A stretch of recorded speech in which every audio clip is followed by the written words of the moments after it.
Good day. Of course, di ba ni ako VP sa ako ani hatag sa mga kailan ako. Good morning to you, the future president. Maayong hapon, VP. Hello, ma'am. Kamusta, VP? Alabama. How are you today? I'm okay. Feeling better na ka, VP? Yes. Better. I rested I know, yesterday. nagdali yung kaato kay Mark. You don't feel very well na Yes, after. I rested yesterday, the whole day. Hello, ma'am. And then, nagsige kong inom og probiotics. Nag-overdose ko og Yakult. So, mga upat ata kay Yakult. Akong ginainom is Gatorade and also, Procare. Ma'am ka ng mga na ba? So, Exactly. ako ang imnan og Yakult. How do you like the weather so far? I don't like the weather. Thank you. Thank you.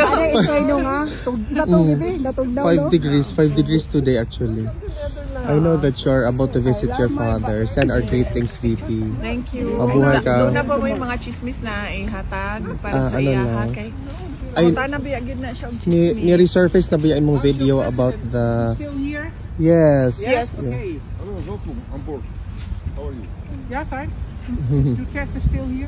Yes. Unfortunately, Yeah. He wants to go home, Of course.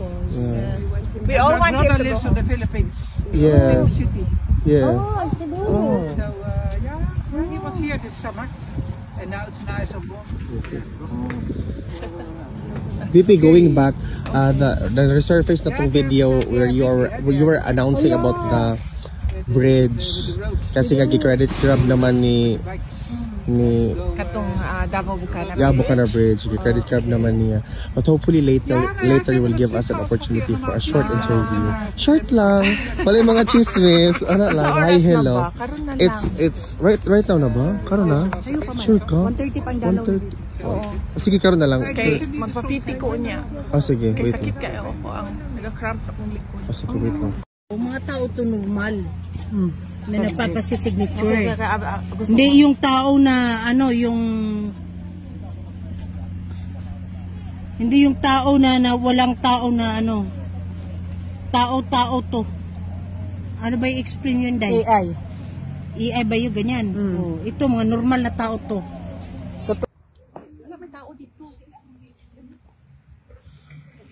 Pwede na direta mag ano? Dili lang ta, ma'am. Wala man may gibuyag so far. Ako ra may gikuan kay nagtuo sila nag drone daw ko. Okay, ano man siya pulis dere? Gani kong police. Good afternoon, Vice President Inday Sara Duterte. Love you. Mama, mag-interview sa takadali. How are you today, ma'am? I'm okay. How's our visit today with the former president? Yes, okay lang naman yung visit. It was a good day today. And we talked about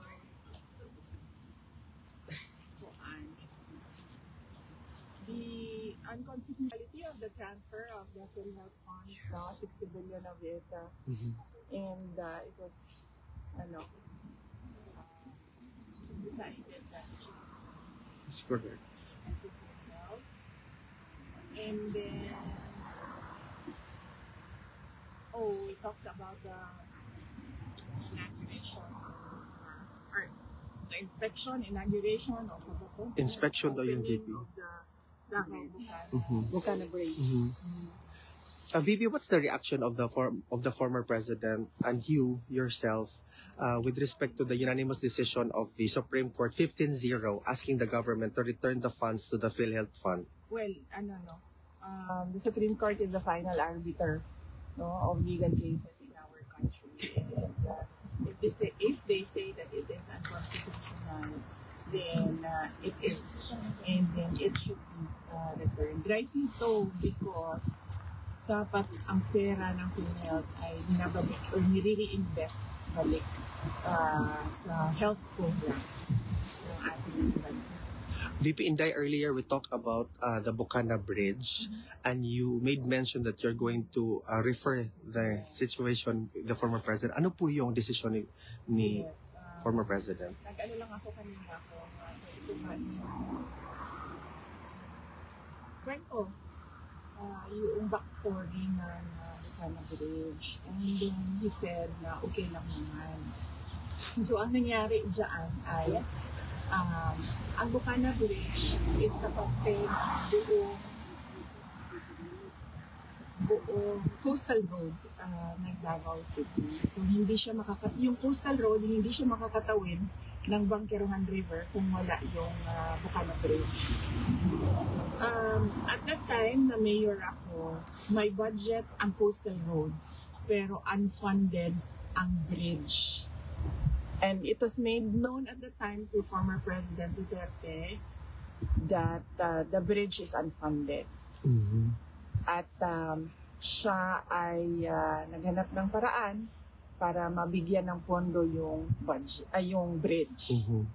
So noong nakahanap siya ng pondo ay sinimulan yung negotiations, sinimulan yung mga planning, lahat ng paperworks para doon sa bridge na yon ay sinimulan na. But ngayon, nandiyan na yung bridge, so dapat nating pagpasalamatan para sa akin bilang isang Dabawenyo at syempre sa mga tiga Mindanao na din dahil nagbe-benefit din sila doon sa coastal road na yun, no? Traveling from south to north of Davao in the region. Nagpapasalamat kami kay dating Pangulong Rodrigo Duterte dahil hindi siya tumigil sa paghahanap ng pondo para doon sa tulay. At syempre, nagpapasalamat tayo sa People's Republic of China dahil buong-buo nila binigay yung entire cost ng tulay na iyon. So walang gastos ang City Government of Davao, walang gastos ang Pilipinas para tayo magkaroon ng bridge na iyon. At napakahalaga ng bridge na yon dahil hindi mag-connect ang south to north kung wala yung bridge. What is your reaction, VP, with the statement of President Bongbong Marcos saying that this is one of the 4 legacy projects under his administration so far? Basta sa akin na lang. Bilang Dabawenyo at bilang Mindanaon, nagpapasalamat ako kay dating Pangulong Rodrigo Duterte dahil ang totoo talaga niyan, alam niya at the time yung problema ko bilang mayor. Now, may coastal road, may budget ang coastal road, pero wala kaming budget para sa tulay. At, and yes, as I said, yung source of fund, ang People's Republic of China, sila yung pinagpapasalamatan ko. VP Inday, on a different matter, today the determination of the medical records with respect to the competency of the former president will be submitted. Was the submission done already or? Wala akong, hindi ko alam no kung nasubmit na ba yung medical records. Ang siguro, tamang tao na sumagot kung ano yung nangyayari sa kaso ay si Attorney Nicolas. VP, is there something that the former president wishes to relay or perhaps you want to relay to the Filipino people now na malapit na po ang Pasko? Well, malungkot ang Pasko natin dahil hindi natin gusto ang mga nangyayari sa ating bansa, lalong-lalo na yung mga eskandalo sa korupsyon at yung pag-aabuso sa posisyon at mga opisina ng gobyerno. Pero kailangan natin maging matatag. As Filipinos, we are known to be resilient. Kaya kailangan nating itawid itong Pasko na ito na merong pag-asa sa ating mga puso. At syempre, ipagdasal natin yon na mas maganda ang ating taong 2026 sa kung ano man yung dinaanan natin ngayong 2025. Thank you, VP. May question bang iba? Go ahead. Ma'am, pwede, may mga bali-balita po kasi na yung ibang media po is pinalalabas po nila na overpriced daw po yung nabili ng OBP na CCTV. Wala pong findings na gano'n ang Commission on Audit.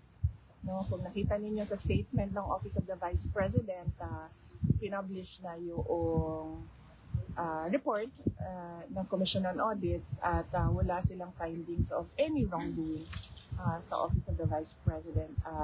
In fact, meron silang binigay na unqualified opinion. Congratulations doon sa opisina ng Office of the Vice President. At kailangan ko pasalamatan doon yung mga kasamahan ko sa Office of the Vice President kasi sila talaga yung ako lang yung muka ng opisina.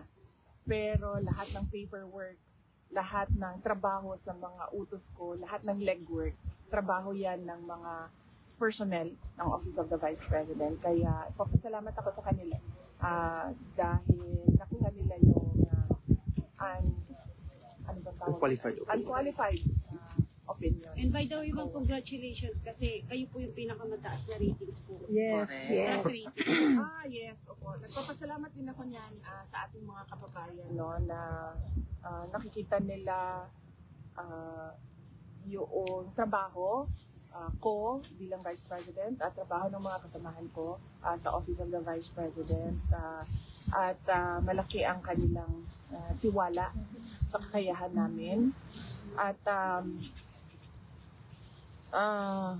yes, so nagpapasalamat ako sa mga kababayan natin at kahit man na bumaba or tumaas yan, na babago-bago ang numbers, rest assured that the Office of the Vice President will continue to faithfully serve the Filipino people. One more, ma'am.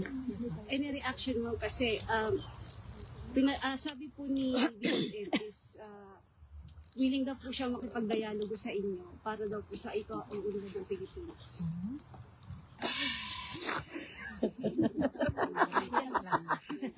Yun lang. Okay. May iba pa bang question? Ayan. Sige, go ahead. Ma'am, ano po masasabi niyo kay Sandro Marcos na siya yung pork barrel? Well, wala akong wala pa sa akin yung mga dokumento, ma'am, no? Hindi ko pa na-review sa ko. So, hindi muna ako mag-comment sa kanya. Pero ang pwede ko pong i-comment ay madami talagang mga insertions. Ang iba't ibang mga context. Kasama na si Congressman Sandro Marcos. At makikita natin sa papel yun. Hindi siya chismis, hindi siya yung gawa-gawa lamang. Kasi nakikita talaga siya sa mga documents, yung mga insertions. VP, just final one last question. Are you prepared for a possible impeachment complaint filed next year? Yes, we're about to release a statement about the impeachment. So, lalabas namin yan sa Monday. Pinatapos lang namin. Ngayon, meron lang ako mga edits and amendments doon. So, parang may balita ka naman sa Monday. Ang dami mo naman. Thank you, VP. VP, are you okay for a photo ops with our kababayan? Individual na lang. Individual? Para mabilis. Sige. Dito tayo mag-start, ma'am. Thank you. Thank you, ma'am. Itong taga Germany. Dito tayo mag-start, ma'am. Kasi itong mga first time. Ganyan tayo, ma'am. Ganyan tayo, ma'am. First time. Sige gang. First time. Camera. Solo raman. Solo na daw. Okay.